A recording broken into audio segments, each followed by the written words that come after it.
O programa do Vale Esportes está diretamente de Botucatu aqui hoje, juntamente com a nossa filial da TV Serrana.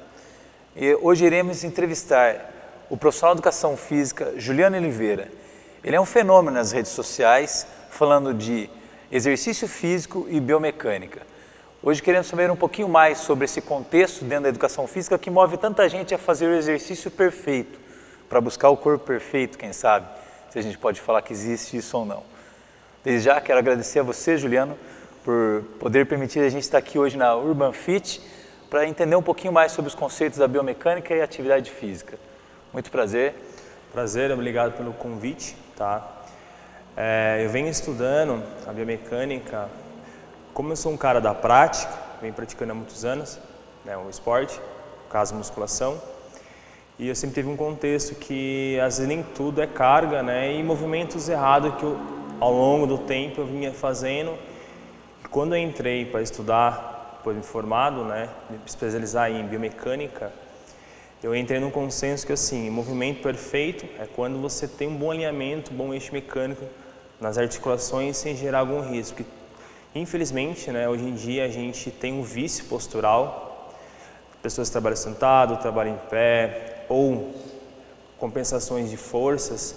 Então eu venho utilizando essa estratégia, né, de uma boa avaliação, uma anamnese bem feita, para conseguir me adaptar aos movimentos, né, de uma correção, através às vezes do encurtamento, que precisa ser melhorada a flexibilidade, e para poder encaixar o movimento perfeito para aquela estrutura.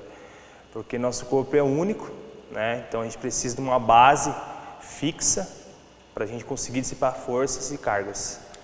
Quando a gente pensa no exercício físico, e principalmente ele voltado para as academias, né, como uma tradicional musculação, nota-se que existem variáveis entre máquinas, né, polias e exercícios livres. Sim. Biomecanicamente falando, se a gente pode falar assim, existe algum das três variáveis que sejam mais positivas para os ganhos musculares do indivíduo ou todas são? Então, quando a gente utiliza a estratégia de máquina, a gente tem a máquina a nosso favor, nos ajuda a colocar mais carga. E pensando em funcionalidade, você pega um agachamento livre, são multiarticulares, certo? A gente tem várias musculaturas envolvidas.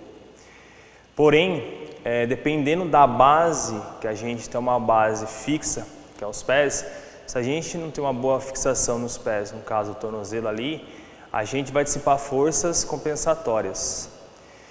A máquina nos ajuda porque ele aumenta a estabilidade e a segurança do movimento nos exercícios. Então, de certa forma, o mais correto para as pessoas que estão iniciando, você acha que a procura é colocar ela diretamente na máquina ou no livre? Eu utilizo duas formas. Eu utilizo a máquina, principalmente pessoas iniciantes que não têm uma boa experiência ou nunca praticaram musculação. E a funcionalidade através do quê? Um agachamento livre como é funcional. A gente agacha, levanta, aí eu, através do gesto motor de um agachamento bem executado, principalmente um idoso, eu consigo pegar essa função alinhada à biomecânica para um dia na casa ela fosse agachar, ela ter um entendimento como é que se faz um agachamento, para pegar um objeto no chão, através dessa função, vamos dizer assim, melhorada, no agachar, eu consigo preservar as articulações, coluna, que é muitos fatores, às vezes joelho, gerar um valgo dinâmico de joelho. Então, eu utilizo essas duas estratégias. Começo com uma base ensinando a sentar para depois passar para o livre a partir do momento que adquire uma confiança. E os maquinários, com certeza, para aumentar a estabilidade nas articulações, porque pensa comigo, vou colocar um supino com halter. Nosso ombro é muito flexível, certo? Ele não vai ter uma coordenação motora de estabilizar, vai gerar o quê? Compensações e articulações na glomerular. Impacto na cabeça do húmero, então eu coloco base estável, que é as máquinas, foi feito justamente para isso, e também utilizo estratégia de pessoas avançadas. Vamos fazer um trabalho de hipertrofia pensando em sobrecarga. A máquina é excelente, porque eu consigo pular alta esquilagem e ela tem uma segurança. Se eu cair, travar no leg press, ela tem uma barrinha ali que segura para não cair no chão. Agachamento livre, eu não tenho isso. Eu teria que estar com alguém, ou aquele suporte, né, que a gente consegue se adaptar, para quando eu agachar, eu posso cair e essa barra não em cima de mim, porque o suporte está ali para travar. Eu ponho um limitador, barra guiada é a mesma coisa, que é uma barra fixa, né, o trilho só corre de cima para baixo, e eu tenho que alinhar o meu corpo para ter o movimento. Agachamento é o contrário, né, a barra tem que acompanhar o meu movimento de uma forma eficiente, de distribuição de cargas corretas.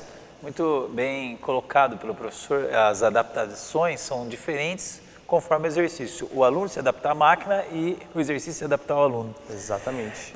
Professor Juliano, quando você vê a procura muito mais em mulheres ultimamente, no mercado, a procura de melhor do físico, nos últimos 15 anos o aumento de mulheres em academia foi monstruoso em relação a homens que sempre praticaram atividade física em academia. Essa procura de mulheres por exercício físico e exercício físico com treinamento muito mais avançado, com programas mais avançados, fez com que a educação física tivesse que estudar mais os programas de exercício físico voltados para ela. Hoje, o mercado para a mulher de educação física cresceu bastante. Os exercícios que elas fazem e normalmente acabam treinando com cargas muito perto do percentual de força muito elevado em relação ao que elas poderiam empurrar, podem trazer algum malefício? Você acha que essa construção da força da mulher é natural? Então, a gente tem sempre aquele paradigma de mulher ter medo e reflexo negativo de trabalhar com alta esquilagem. Eu tenho muitas alunas que têm um bloqueio, de botar carga, ou aquele fator, eu não quero treinar braço para eu ficar forte. Mas é uma coisa assim que a base é tudo, certo? Mulher tem uma condição de carregar alta esquilagem porque a gente sustenta o corpo membro inferior. Por isso a gente tem uma capacidade de carregar mais carga, porque o membro inferior está sustentado pelo tronco. A gente anda, corre, o tronco sustenta, certo? Malefício, eu avalio assim, mulher já tem uma pelve mais larga do que um homem, né? Então se eu for trabalhar um exercício que eu utilize muita flexão de quadril com ela, se ela não tem uma base, um glúteo forte, num exemplo, que o quadril já é mais largo, ou um glúteo médio forte, se ela não tiver um bom ensinamento motor nesse exercício que ela está fazendo, a probabilidade dela se machucar é alta, porque às vezes ela não teve um bom aprendizado motor devido a essa iniciação, né? Um trabalho de pré-ativação, porque tudo depende de fatores. Tem mulher que se adapta, que nem homem, tem homem que se adapta, e uma coisa que eu percebo bastante, o histórico. Você pega uma menina que não teve um histórico esportivo, época de escola, aprendizado motor, no exercício, na musculação isso influencia muito. Isso daí, assim, é até interessante que eu avalio bastante isso. Quando eu pego uma pessoa que já tem um hábito de fazer atividades na educação física, participa, né, das atividades, quando ela vem para a musculação, o aprendizado motor e a facilidade de fazer o exercício, o movimento é muito mais rápido e é muito mais adaptativo. Então são fatores assim, tanto a infância e tanto também às vezes o bloqueio neural de medo por carga. Quando a gente pensa, né, nessas pessoas, né, o mercado de educação física para academias, por exemplo, falando, quem procura mais academia hoje, ela quer o quê? Mulheres, com certeza mulheres.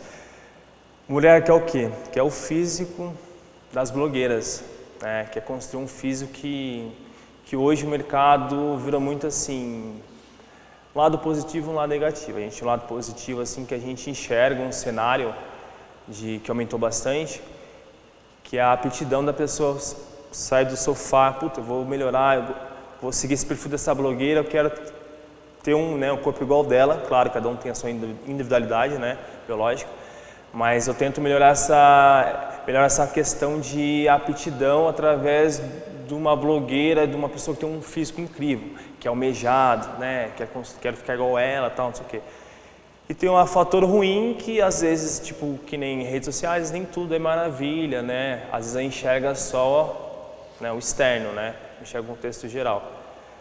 Mas eu penso assim que toda atividade a gente tem bônus, né, que a gente consegue melhorar, ou bônus que a gente consegue também incentivar alguém.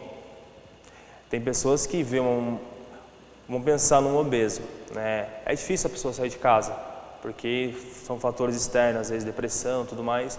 E quando ele toma iniciativa para vir na academia, tem um caso aqui, muda a vida dele. Ele começa a sair do sedentarismo e fazer 10, 15 minutos seja, e aumentando gradativamente, isso reflete positivamente. E o contexto da mulher é muito estético, mulher que é muito estética. E às vezes não tem essa condição de quer as coisas imediato, né? Não entende o processo, né? De uma hipertrofia, às vezes emagrecimento, é aquela conta básica, quanto tempo você levou para engordar, né? Você acha que vai emagrecer X tempo assim? Então é tudo uma questão de ter a paciência e constância nas atividades, né? Mas o público feminino com certeza aumentou bem mais, o público masculino aumentou bastante, e a busca por perfeição. Quando a gente pensa também no público que vem fazendo exercício resistido, treinamento de força, e são variáveis o treinamento de força, por exemplo, um crossfit, uma musculação funcional, e pensando em academia convencional, né, que nem a que estamos aqui dentro, existe idade mínima para se começar um treinamento físico? Tem muito estudo que realmente assim, a gente pode começar desde uma criança nova, porém, com auxílio de alguém acompanhando, né? Porque botar uma criança de 7, 8 anos, né, numa academia sem ter um personal mesmo, não um professor para acompanhar, porque ele não vai estar ali o tempo todo, né? O risco de se machucar, cair um peso é grande. Mas a gente tem uma faixa de 14 anos, já pode estar treinando. Com personal você pode treinar até mais cedo. Às vezes essa criança, né, às vezes tem uma má formação, né, desde pequena de locomoção motora, às vezes a atividade física vai ajudar ele no processo do crescimento, né? Então a gente tem que pensar das duas vias, né? Tanto a segurança e tanto pensando na biomecânica do movimento na fase do crescimento dela, né? Benefício na época de quando ela estiver na escola, tiver condições de, né, participar de uma gincana e tudo mais, às vezes a necessidade de locomover um gesto motor mais perfeito, pensando assim, pessoas que têm não um reflexo, mas um retardado mecânico, né? Às vezes pode ser genético, né? Acontece muito isso, mas a minoria, né? Mas assim, a partir de 13, 14 anos já pode estar trabalhando sempre com um bom, né, um instrutor acompanhando, principalmente na fase inicial, que é importantíssimo, né? Para pegar um bom gesto motor no começo, para conseguir desenvolver um treinamento mecânico, movimento mecânico, como se a gente fosse no começo, né? Próximo de uma perfeição, se essa existe, né? Pensando então nessa fala que você falou, que acabou de explanar muito bem para a gente, então eu não tenho uma, de certa forma, uma idade mínima, desde que tenha um acompanhamento. Exato. E também não tenho uma idade máxima. Não, idade máxima não, porque assim, se eu vou pegar um idoso, com certeza um idoso, dependendo da condição motora, né, dependendo assim, a aptidão física, ele consegue se adaptar sozinho, se o cara já tem um histórico de treinamento, certo? Digamos que tem um idoso, caso clínico, e às vezes acontece, você precisa fazer atividade física, né, baixar, no caso, colesterol, né, baixar a pressão arterial, pessoas diabéticas, a atividade física é excelente para baixar e controlar a diabetes. Então, dependendo do idoso, o acompanhamento com o personal é essencial, né? Até por segurança também, né? Às vezes a pessoa, no caso idoso, ele não tem uma boa estrutura óssea, né? Um bom equilíbrio também, então ali o personal vai estar sempre junto, na segurança, ensinar o movimento perfeito, porque o risco de queda já é grande. Agora, se ele treina sozinho, às vezes não tem uma coordenação, uma estrutura óssea forte, pode se machucar, né? Muito bom. A gente vai ficando pelo nosso primeiro bloco aqui, vamos para um rápido intervalo, e no segundo bloco a gente vai aprender um pouquinho mais sobre essa personalização do treinamento através de diferentes tipos de treinamento. Mostraremos na prática 2 exercícios e as equivalências, tanto em máquina quanto em exercício livre. Desde já, muito obrigado e fique com a gente na do Vale Esportes.